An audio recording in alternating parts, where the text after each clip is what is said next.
Philadelphia is facing a gun violence epidemic. Philadelphia man will serve up to 110 years in prison for the deadly shooting of a 2-year-old girl.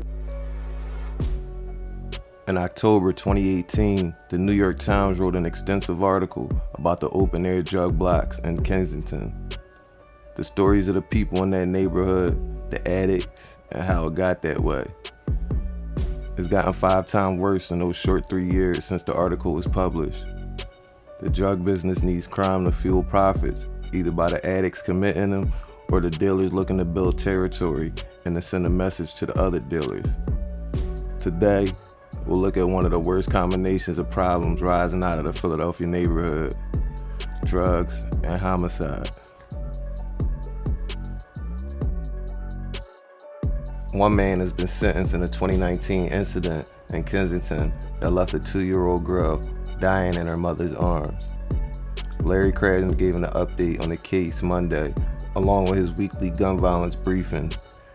He noted that the primary suspect in the case, Tavon Thomas, is now facing 55 to 110 years in prison. The 2-year-old girl was Nikolette Rivera. When bullets sprayed through her Kensington house nearly 2 years ago, she was hit in the head. Her mother, Joanne Ortiz, was injured, as was a man who was there to clean the carpets.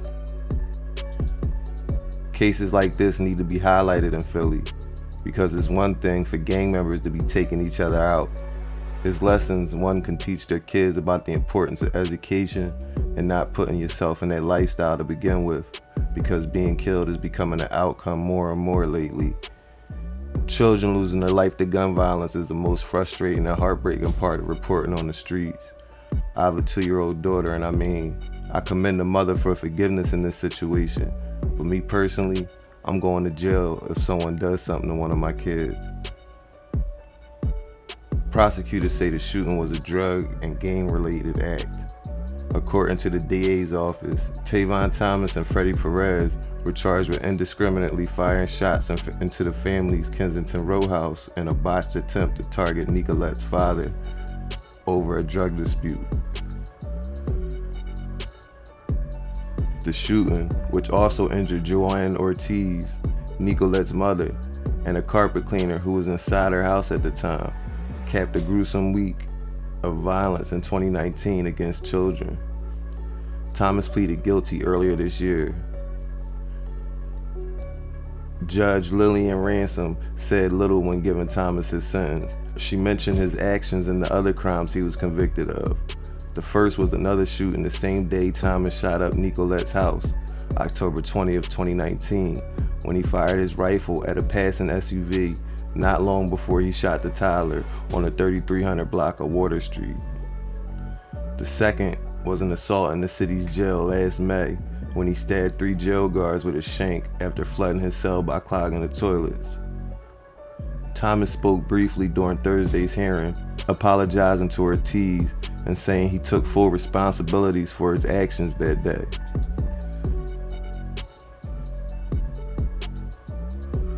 His attorney, Earl Kaufman, said Thomas had consistently admitted to firing a rifle, telling Kaufman not long after his arrest that he didn't mean to shoot the toddler. Kaufman also said Thomas had an exceptionally difficult childhood and that an uncle had poured boiling water on him when he was just 8 months old. Ortiz said after the hearing that she was angriest at the criminal justice system since Thomas had racked up more than a dozen arrests without seeming to get the type of help or prison sentence that might have stopped his streak of crimes. Freddie Perez and Tavon Thomas were on a mission to take out the drug operation at C and Clearfield Streets in Kensington. They wanted control of the corner, and if they couldn't get it, they would get rid of as many people of the drug crews higher ups as they could, law enforcement sources told the Inquirer in 2019. The narrative described by Philadelphia law enforcement officials after the men's arrest in 2019 goes like this. Perez, 30, had been a foot soldier in the Clearfield Street crew until he went to prison and felt abandoned by the hierarchy, sources said. Released in August 2017, he began a one-man shooting war with his former bosses. In the last year, he shot at several other members and was wounded himself, according to the investigators. More recently, he recruited Thomas, 25, another disgruntled member of the gang, a man who suburban prosecutors once said, quote, "can't stop selling drugs around Clearfield and assaulting people in the neighborhood." Thomas had been paroled in September 2018, about halfway through a maximum 3-year sentence that could have kept him in prison until March 2019, state records show. Law enforcement sources provided these details about what Perez and Thomas did in the moments leading up to the fatal shooting of Nikolette. On Sunday, October 20th, 2019, the two walked onto Clearfield armed with a handgun and an AK-47 and made their move to take the corner. First, they shot at a black SUV they thought gang members were inside of. Shooting wildly with the AK, Thomas narrowly missed passersby, including an 11-year-old girl unloading groceries from a car. Next, they turned their attention to a 53-year-old man in a wheelchair who witnessed the shootings and who they had felt looked at them the wrong way. The man pulled out a gun, which he was licensed to carry, but did not shoot because the two ran away. Then Perez and Thomas sped in the car to nearby Water Street in the home of Nikolette Rivera, whom sources identified as a higher-up in the Clearfield gang. Like the two men accused of killing his daughter, Rivera has a long history of gun and drug offenses, starting when he was a juvenile, court records show. Rivera wasn't home, but his 2-year-old daughter was, along with her mother, Joanne Ortiz, and 3 other children, and a contractor who had just stopped by to clean the carpeting. Perez and Thomas saw the contractor in the doorway, mistook him for Rivera, and opened fire. Perez fled to Chester, where he was taken into custody shortly after the shooting in October 2019. Thomas didn't travel as far. He hid at a friend's house in North Philadelphia, where police picked him up the day after Perez was booked on a probation violation. Both men have extensive criminal records for drug arrests and other violent crimes.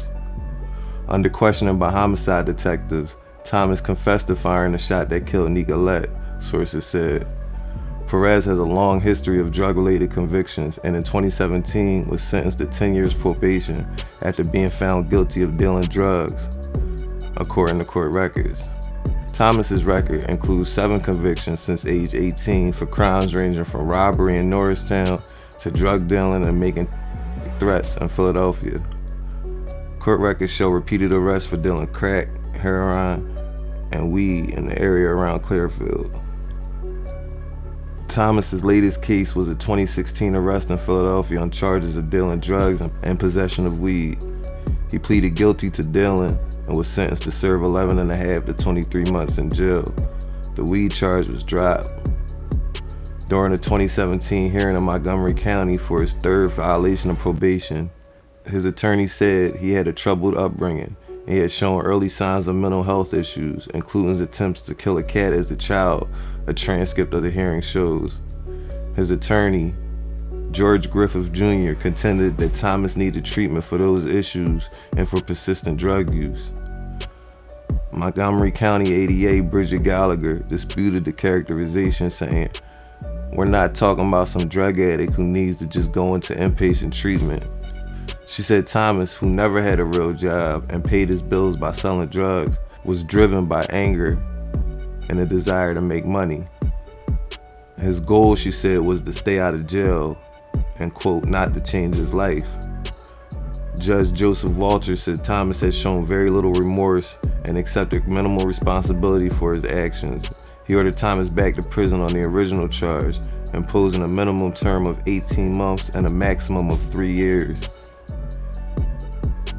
Serving a full 3 years would have kept Thomas behind bars until March 27, 2020, but last year, the State Board of Probation and Parole approved his release after 18 months, citing his, quote, positive institutional behavior and his, quote, demonstrated motivation for success.